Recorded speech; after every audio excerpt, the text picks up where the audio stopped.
Ceasefire વચ્ચે ઈરાનનો મોટો આરોપ 10માંથી 3 પ્રસ્તાવનું ઉલ્લંઘન થઈ રહ્યું છે તેવી વાત ઈરાને કરી છે। સીઝફાયર અને વાતચીતનું કોઈ ઔચિત્ય નથી તેવી વાત ઈરાને કરી છે। લેબનાન પણ સીઝફાયર સમજૂતીનો ભાગ છે।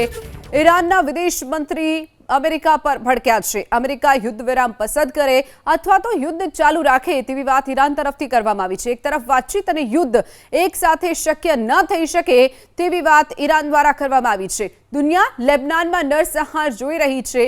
ઈરાન હવે ભડક્યું છે। એક તરફ અમેરિકાએ યુદ્ધ વિરામની વાત કરી અને ત્યારબાદ તેની વચ્ચે હજુ પણ ઇઝરાયલ અને અમેરિકાના લેબનાનમાં હુમલા યથાવત છે। ઈરાને કહ્યું કે લેબનાન પણ ઈરાનનો એક ભાગ છે જ્યાં હુમલા ન કરવામાં આવે અને એક તરફ યુદ્ધ વિરામની વાત કરવામાં આવે અને બીજી તરફ યુદ્ધ કરવામાં આવે તે શક્ય નથી। તો સીઝફાયર વચ્ચે ઈરાન પર મોટા 10 આરોપ ઈરાને લગાવ્યા છે। 10માંથી 3 પ્રસ્તાવનું ઉલ્લંઘન થઈ રહ્યું છે તેવી વાત ઈરાને કરી છે। સીઝફાયર અને વાતચીતનું કોઈ ઔચિત્ય નથી। લેબનાન પણ સીઝફાયર સમજૂતીનો જ એક ભાગ છે। ઈરાનના વિદેશ મંત્રી અમેરિકા ઉપર ભડક્યા અને કહ્યું કે અમેરિકા યુદ્ધ વિરામ પસંદ કરે અથવા તો યુદ્ધ ચાલુ રાખે। વાતચીત અને યુદ્ધ એક સાથે શક્ય ન થઈ શકે। તો આ તરફ લેબનાનમાં હુમલા અંગે ઇઝરાયલના પ્રધાનમંત્રીનું નિવેદન હજુ કેટલાય લક્ષ્ય પૂર્ણ કરવાના બાકી છે તેવી વાત નેતન્યાહુએ કરી છે।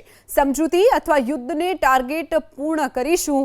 ઇઝરાયલ ગમે તે સમય યુદ્ધ માટે તૈયાર છે તેવી પણ વાત નેતન્યાહુએ કરી છે। સીઝફાયર દુશ્મનો સામેના અભિયાનનું અંત નથી તેવી વાત નેતન્યાહુએ કરી છે। હજુ પણ આ હુમલા યથાવત રહેશે। યુદ્ધ માટે કોઈ પણ સમયે ઇઝરાયલ તૈયાર છે। લેબનાનમાં હુમલા અંગે ઇઝરાયલના પ્રધાનમંત્રી બેન્જામિન નેતન્યાહુનું વધુ એક નિવેદન સામે આવ્યું છે। હજુ કેટલાય લક્ષ્ય પૂર્ણ કરવાના બાકી છે।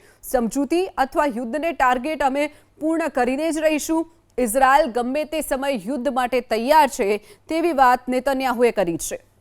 તો આ તરફ લેબનાનમાં હુમલા અંગે ઇઝરાયલના પ્રધાનમંત્રીનું નિવેદન હજુ કેટલાય લક્ષ્ય પૂર્ણ કરવાના બાકી છે તેવી વાત નેતન્યાહુએ કરી છે। સમજૂતી અથવા યુદ્ધને ટાર્ગેટ પૂર્ણ કરીશું। ઇઝરાયલ ગમે તે સમય યુદ્ધ માટે તૈયાર છે તેવી પણ વાત નેતન્યાહુએ કરી છે। સીઝફાયર દુશ્મનો સામેના અભિયાનનું અંત નથી તેવી વાત નેતન્યાહુએ કરી છે। હજુ પણ આ હુમલા યથાવત રહેશે। યુદ્ધ માટે કોઈ પણ સમયે ઇઝરાયલ તૈયાર છે। લેબનાનમાં હુમલા અંગે ઇઝરાયલના પ્રધાનમંત્રી બેન્જામિન નેતન્યાહુનું વધુ એક નિવેદન સામે આવ્યું છે। હજુ કેટલાય લક્ષ્ય પૂર્ણ કરવાના બાકી છે। સમજૂતી અથવા યુદ્ધને ટાર્ગેટ અમે પૂર્ણ કરીને જ રહીશું। ઇઝરાયલ ગમે તે સમય યુદ્ધ માટે તૈયાર છે તેવી વાત નેતન્યાહુએ કરી છે। આ તરફ વાત કરીએ અમેરિકા ઈરાન શાંતિ વાર્તા અંગે વ્હાઇટ હાઉસનું નિવેદન। શાંતિ સમજૂતી માટે જેડી વેન્સ પાકિસ્તાનના ઇસ્લામાબાદ જશે। વિટકોફ અને કુશનગર પણ જશે પાકિસ્તાન તેવી વાત અમેરિકા તરફથી કરવામાં આવી છે। તો ઈરાન સાથે સીઝફાયર અમારી મોટી જીત છે। 38 દિવસમાં લક્ષ્યને પ્રાપ્ત કર્યું છે। ઈરાનની હથિયાર બનાવવાની ક્ષમતા ખતમ થઈ ચૂકી હોવાનો પણ દાવો અમેરિકા કરી રહ્યું છે। ઈરાનમાં 13,000 ઠેકાણા પર હુમલા કર્યા છે અમેરિકાએ। ઘણી બધી જે તેમની સેના હતી જે તેમનું ટાર્ગેટ હતા તે પણ પૂર્ણ કરી દીધા હોવાની પણ વાત અમેરિકાએ કરી છે। તો શાંતિ સમજૂતી માટે જેડી વેન્સ હવે પાકિસ્તાન જશે તેવી વાત અમેરિકા તરફથી કરવામાં આવી છે। આ તરફ વાત કરીએ અમેરિકા ઈરાન શાંતિ વાર્તા અંગે વ્હાઇટ હાઉસનું નિવેદન। શાંતિ સમજૂતી માટે જેડી વેન્સ પાકિસ્તાનના ઇસ્લામાબાદ જશે।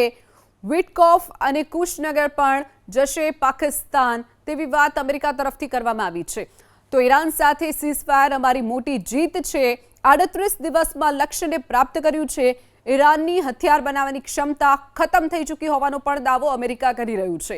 ઈરાનમાં 13,000 ઠેકાણા પર હુમલા કર્યા છે અમેરિકાએ। ઘણી બધી જે તેમની સેના હતી જે તેમનું ટાર્ગેટ હતા તે પણ પૂર્ણ કરી દીધા હોવાની પણ વાત અમેરિકાએ કરી છે। તો શાંતિ સમજૂતી માટે જેડી વેન્સ હવે પાકિસ્તાન જશે તેવી વાત અમેરિકા તરફથી કરવામાં આવી છે।